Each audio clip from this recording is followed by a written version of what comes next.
Hello friend, आज हम बात करने वाले हैं थर्मोडायनेमिक्स के फर्स्ट लॉ की। इसके पहले हम बात कर चुके हैं कि थर्मोडायनेमिक्स क्या होता है, थर्मोडायनेमिक्स वेरिएबल क्या होते हैं और वर्क एंड हीट क्या होती है, वर्क एंड हीट इक्विवेलेंसी क्या होती है। इन सब के बारे में इसके पहले हम बात कर चुके हैं। आज की वीडियो में हम बात करने वाले हैं थर्मोडायनेमिक्स का फर्स्ट लॉ। सबसे पहले आपको बताएं कि थर्मोडायनेमिक्स क्या होता है in general.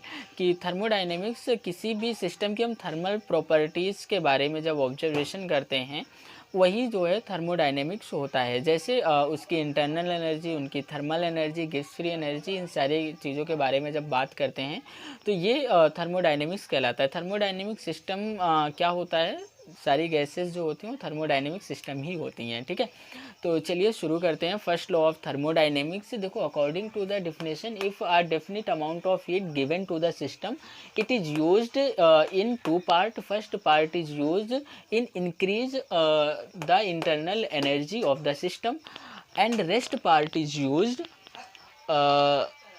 in doing work done against internal energy। अभी अगेंस्ट इंटरनल एनर्जी, अभी देखो यहाँ पर अगर फर्स्ट लॉ के अकॉर्डिंग बात करें, अगर हम किसी सिस्टम को एक डेफिनिट अमाउंट ऑफ हीट देते हैं, मान लीजिए वो D Q amount of heat देते हैं, तो वो उस हीट को दो पार्ट में यूज करता है। फर्स्ट पार्ट में वो उसकी इंटरनल एनर्जी को इंक्रीज करने में यूज करता है और सेकंड पार्ट में वर्क डन करने में यूज करता है। फॉर एग्जांपल, अगर हम गाड़ियों में लगे हुए जो कार्नोट इंजन होते हैं उनको अगर हम हीट देते हैं, हीट किसके थ्रू देते हैं, उसमें पेट्रोल डीजल डालते हैं और वो जलता है, फिर उसे हीट मिलती है। तो उसको हीट देते हैं तो वो दो तरीके से उसको यूज करता है।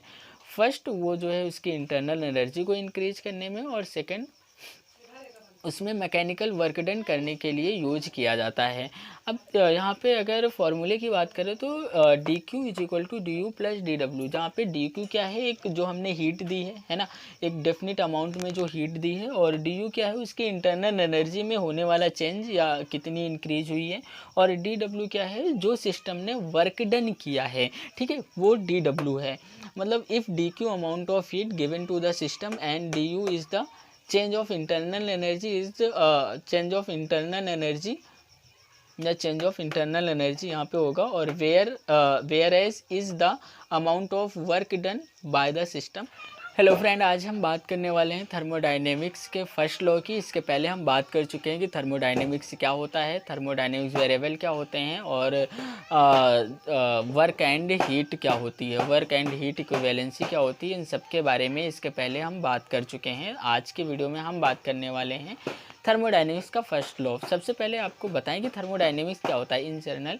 कि थर्मोडायनेमिक्स किसी भी सिस्टम की हम थर्मल प्रॉपर्टीज़ के बारे में जब ऑब्जर्वेशन करते हैं वही जो है थर्मोडायनेमिक्स होता है। जैसे उसकी इंटरनल एनर्जी, उनकी thermal energy, gas free energy, इन सारी चीज़ों के बारे में जब बात करते हैं तो ये थर्मोडायनेमिक्स कहलाता है। थर्मोडायनेमिक सिस्टम क्या होता है, सारी गैसेस जो होती हैं वो थर्मोडायनेमिक सिस्टम ही होती हैं। ठीक है, तो चलिए शुरू करते हैं। फर्स्ट लॉ ऑफ थर्मोडायनेमिक्स देखो, according to the definition, if a definite amount of heat given to the system, it is used in two part. First part is used in increase the internal energy of the system, and rest part is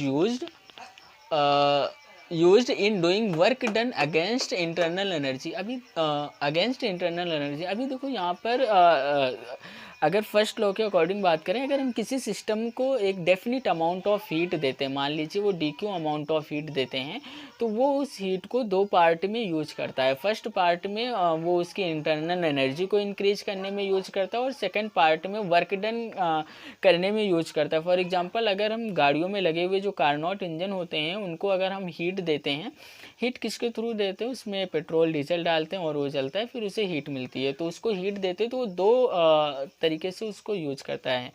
first वो जो है उसकी internal energy को increase करने में, और second उसमें mechanical work done करने के लिए यूज किया जाता है। अब यहाँ पे अगर फॉर्मूले की बात करें तो D Q is equal to D U plus D W, जहाँ पे डी क्यू क्या है, एक जो हमने हीट दी है ना, एक डेफिनिट अमाउंट में जो हीट दी है, और डी यू क्या है, उसकी इंटरनल एनर्जी में होने वाला चेंज या कितनी इंक्रीज हुई है, और डी डब्ल्यू क्या है, जो सिस्टम ने वर्क डन किया है। ठीक है, वो डी डब्ल्यू है।